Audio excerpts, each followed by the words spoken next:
Bonjour. Aujourd'hui, j'avais envie de partager avec vous sur la notion de ce que c'est une baromètre. En fait,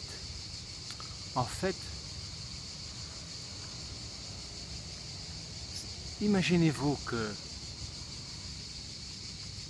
le jauge d'essence dans votre voiture indique que vous n'avez plus d'essence.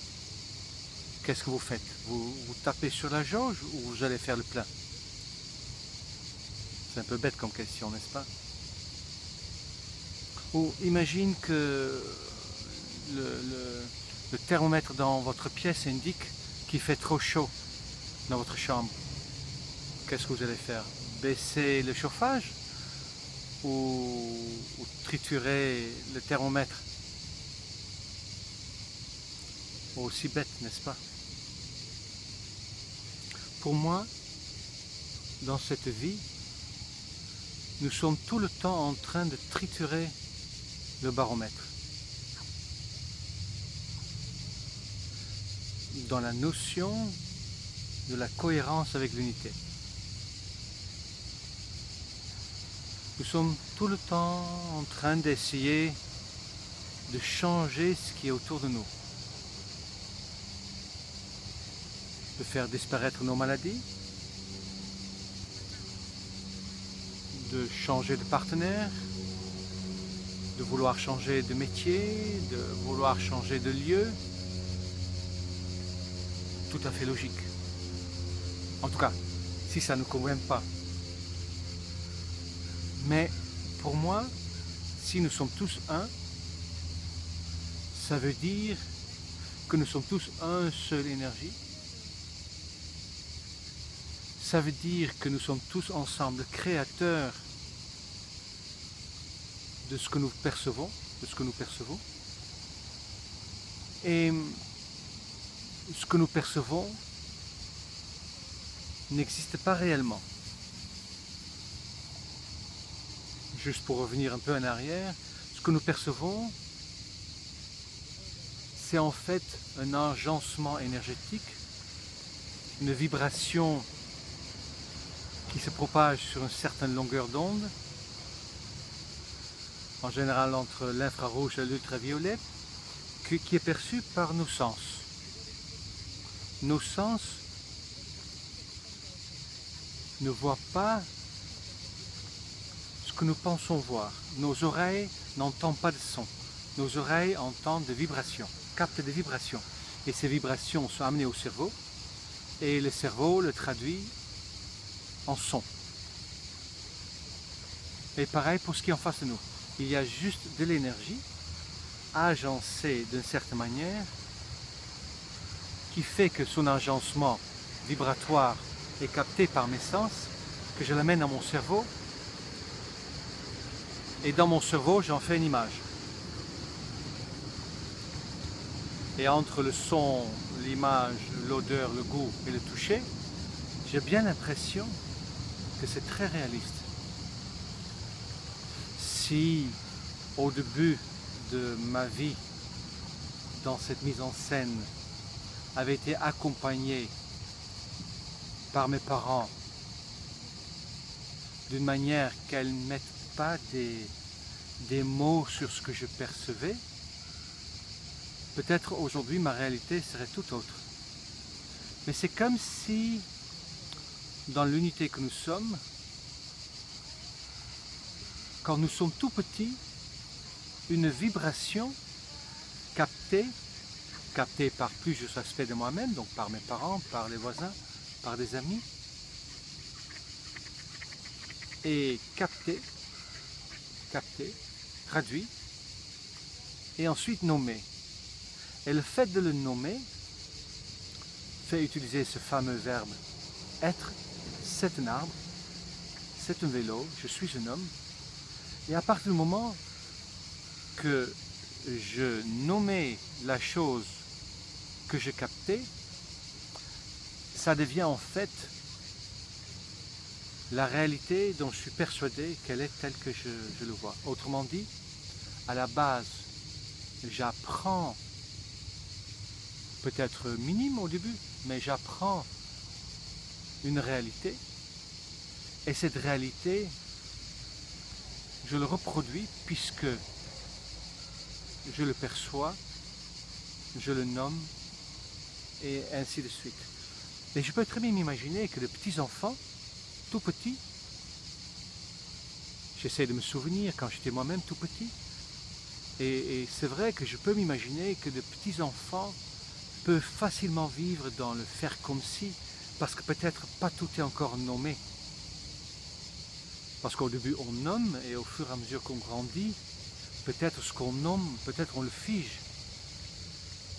Et ce qu'on a nommé devient des certitudes. Et à partir du moment que ça devient des certitudes, peut-être cette énergie a du mal à se réagencer parce que je suis persuadé que c'est vrai. Mais je peux très bien imaginer que les petits enfants qui voient par exemple des fantômes, des êtres désincarnés, qui ont ce que les adultes disent une imagination débordante, mais peut-être ça vient du simple fait que tout n'a pas encore été normé chez eux. Et peut-être à partir de là, il y a plus de possibilités pour eux. Un peu comme si on comparait avec un enfant qui a une éducation très rigide, mais on peut s'imaginer qu'il ne reste pas beaucoup de possibilités de changer ce qu'il a constaté comme réalité. Ou peut-être un enfant à qui le parent a laissé beaucoup de liberté. Et je peux m'imaginer que dans cette liberté qu'il a, il a la liberté de plus de transformation. Et si on va à la source de ça, je pense que plus qu'on nomme pour les enfants, plus qui a été nommé pour nous, plus que ça fige. Quand je pense aux enfants que je peux approcher, et quand je pense aux parents avec des enfants, c'est vrai, je me rends compte que la tendance, moi-même, de nommer pour les enfants ce que je perçois, de partager ma vérité, d'expliquer comment le monde est fait, est très tentant. Mais je réalise en vous parlant, plus que jamais, qu'en faisant cela, je ferme en fait des portes. J'avais un ami que j'accompagnais pendant un temps, il y a longtemps, qui était jardinier. Et à un moment donné, pendant une journée nature, je lui demande « Tiens, c'est quoi comme arbre ça ?» Et il dit « C'est un arbre. » Je dis « Mais oui, mais quelle race, quel type ?» Et il me dit « C'est un arbre. » Et je dis « Mais pourquoi tu ne veux pas me dire ce que c'est comme arbre ?» Il dit « Parce que si je te dis ce que c'est comme arbre, mais tu vas le cloisonner, tu vas le mettre dans une case et tu ne verras plus l'arbre. » Alors je ne comprenais pas tout de suite ce qu'il voulait dire, mais avec le temps, c'est devenu de plus en plus clair. Plus que nous montrons les choses et que nous le cloisonnons, style tu ne peux pas sauter plus haut qu'à 1,30 m, c'est impossible de quitter ton travail sans patrimoine derrière et de vivre l'aventure. Si tu ne fais pas ce qu'il faut, tu vas rester vieux garçon ou vieille fille. Quand nous cloisonnons avec nos perceptions,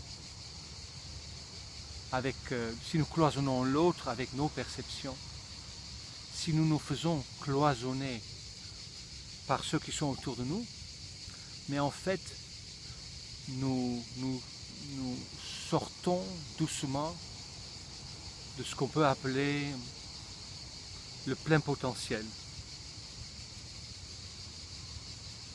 Aujourd'hui, je me rends bien compte que si je veux réaliser mon rêve et si je veux aller vers là où je crois que c'est absolument possible, je lutte contre ce cloisonnement, sur ce que j'ai appris à percevoir. Alors, pour revenir sur cette réalité-là, donc je perçois et je crée à partir de ce que je perçois. Et je crée en fait à partir de ce que je pense être ma réalité. Et donc ça devient ma réalité. Très logique.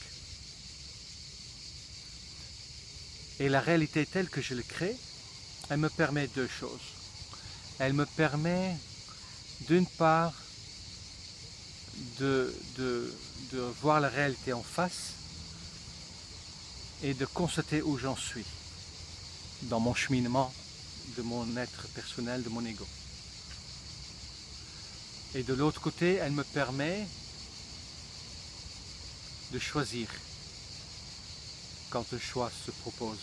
Elle me permet de choisir entre le choix de l'ego, entre mes préférences personnelles, ou de choisir pour quelque chose qui est de l'ordre de nouveau et d'affronter sa peur. Donc ce que j'ai en face de moi m'indique où j'en suis. Mais c'est comme la jauge dans la voiture, et comme le thermomètre dans ma chambre. Mais pourquoi je voudrais le changer? Pourquoi je changerais la jauge puisqu'elle ne fait qu'indiquer où j'en suis? C'est là où j'en suis que je dois changer. Pour moi, c'est ça, la cohérence avec l'unité.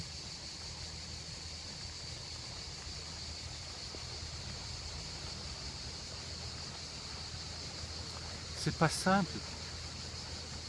Parce que si vous vivez une maladie, je pense à un cancer, vous pensez, je pense qu'à une seule chose, que ça cesse. Si vous avez des migraines, vous pensez qu'à que ça cesse. Si vous êtes seul et vous voulez en couple, mais vous ne pensez qu'à être en couple. Et si vous êtes en couple et vous voulez être seul, vous ne pensez qu'à ça. Et vous voulez sortir de l'inconfort, en tout cas moi je le constate pour moi, encore, même si je suis conscient de ce que je vous partage, la plupart d'entre nous cherchent à sortir de l'inconfort qui se présente en face de lui. Pendant que ça ne sont que des baromètres. Il n'y a rien qui n'est pas baromètre. Et quand les gens viennent me voir avec un problème, très rapidement, j'essaie de leur faire comprendre qu'ils ne peuvent rien faire réellement pour changer ce qui est autour d'eux. Oui, ils peuvent avoir l'impression, ils peuvent aller voir un médecin et prendre des médicaments pour faire taire le langage du corps. Ils peuvent utiliser la loi d'attraction pour changer les choses, en apparence en tout cas.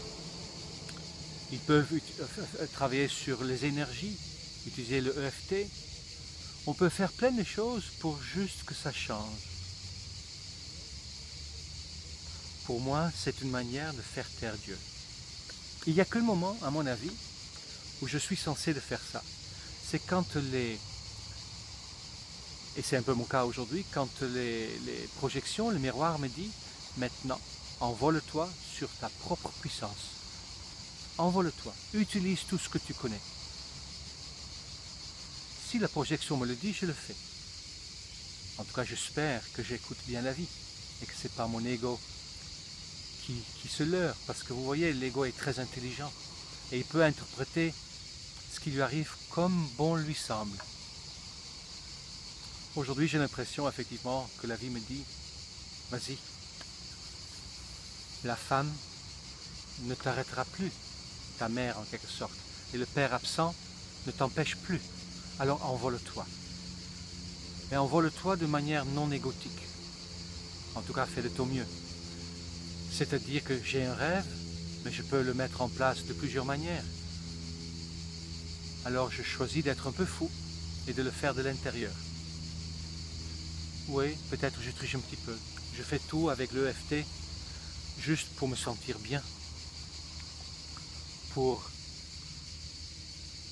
m'aider à sortir de mes résistances ancrées, de faire en sorte que je récupère ma conscience que tout est absolument possible, d'ancrer le fait que je suis un être de lumière et que les miracles sont normal. Bien sûr, j'utilise ça, mais je ne cherche pas à faire advenir mon rêve. Si mon rêve viendra, c'est qu'il y a quelque chose qui a changé à l'intérieur de moi. Si ma maladie disparaît, c'est que j'ai entendu le langage de mon corps. si je ne suis pas avec un partenaire, c'est que c'est ça dont j'ai besoin en ce moment-là. Et si quelqu'un rentre dans ma vie, c'est peut-être ça qui va être une nouvelle histoire. La question, c'est pas qu'est-ce que je fais avec ça. La question, c'est qui en moi va réagir, qui en moi œuvre. Est-ce que c'est mon ego ou est-ce que c'est mon être? Est-ce que c'est la peur ou est-ce que c'est l'amour? Et ce ne sont pas les mêmes choix qu'ils font. Bien évidemment, si quelqu'un se casse une jambe, il ne va peut-être pas nécessairement essayer de décoder mais qu'est-ce que ma jambe me dit. Il va peut-être d'abord voir un médecin, faire remettre sa jambe en place et de faire mettre du plâtre autour. Mais après, il peut très bien regarder, mais qu'est-ce que mon corps essaie de me dire? Quand je suis allé à l'hôpital pour la rupture de tendon d'Achille, je me sentais très bien. Ça faisait pas mal, il n'y a pas de nerfs dans cet endroit du corps, donc je n'ai pas souffert de douleur. C'est l'idée qui me mettait un peu dans une espèce de malaise pendant un petit moment. Mais pourquoi ça m'est arrivé? Pourtant j'étais en plein essor et tout allait bien en quelque sorte. Mais peut-être tout n'allait pas si bien que ça. Peut-être le baromètre me disait que je tendais trop vers, et après avec le staphylocoque, que je me laissais trop intruser. Et puisque je ne le voyais pas, mais le baromètre de cette pathologie me l'a dit. Et quand j'étais à l'hôpital, et que j'ai compris qu'il fallait attendre 2 ou 3 jours avant qu'on allait me rattacher les 2 bouts, mais j'ai compris qu'il fallait que je mette quelque chose en place et je mis en place l'arrêt de mon accompagnement, le quasi-arrêt. J'ai arrêté de tendre vers. Et j'ai mis en place, c'était peut-être un peu fou, mais pour moi la vie c'est ça. Tout ce qui est autour de nous, c'est le baromètre qui indique où j'en suis. Et si j'arrive à décoder à travers de ce qui ne me plaît pas, dans ce qui m'entoure,